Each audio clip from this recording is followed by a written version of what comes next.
I'm hoping this will be the very best 2 half hitches video you've ever seen in your life. Let me show you how it's done. Okay, so you can see I'm trying to tie this around a pole. Often the 2 half hitches is tied around a pole. It's also tied around a corner or edge of a tarp. What makes the 2 half hitches nice is that it'll really bind down onto the pole or the tarp when you tighten it. Anyway, the first step I did was to make a loop, and I like to come underneath. You can go either underneath or above. It doesn't matter how you start, but depending on how you start, you have to finish differently. But if you just follow me, you can go underneath the rope and then go ahead and come through the loop like this. Once you've done that, bring the end of the rope straight down. We're going to go underneath the standing part of the rope again. I'm creating a new loop right here, and that's where we'll put the end of the rope, right like that.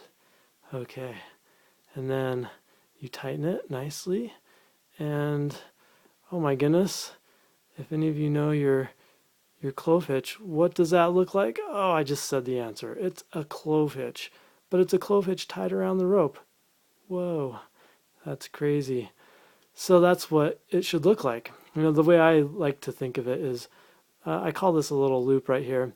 If this end of the rope shoots out of that loop this direction, and this part of the rope shoots out the opposite direction, I've done everything right. And also if I see this nice figure 8 right here, that's a perfect 2 half hitches. Let me tell you what your scouts will often do so that you can teach them the wrong way and they can know that they've done it incorrectly. Instead of going under the rope both times, they will go over, let's see, they will go, well, I've got my rope turned around, but let me show you what the effect is. I can't describe it at the moment because I've kind of twisted my rope up. But this is the effect of what they do.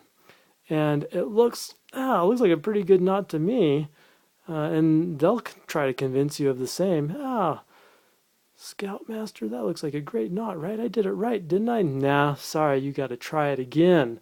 That does not make the figure 8. It does not look like a clove hitch. So why don't you try that again? And if they're lucky, you'll just tell them, well, just do that second part over again and make sure that it makes that figure 8, that these different parts of the rope shoot out of this loop in opposite directions. That's 2 half hitches. Can be deceptive if you do it wrong. So you got to make sure you teach them the right way. Choose the right.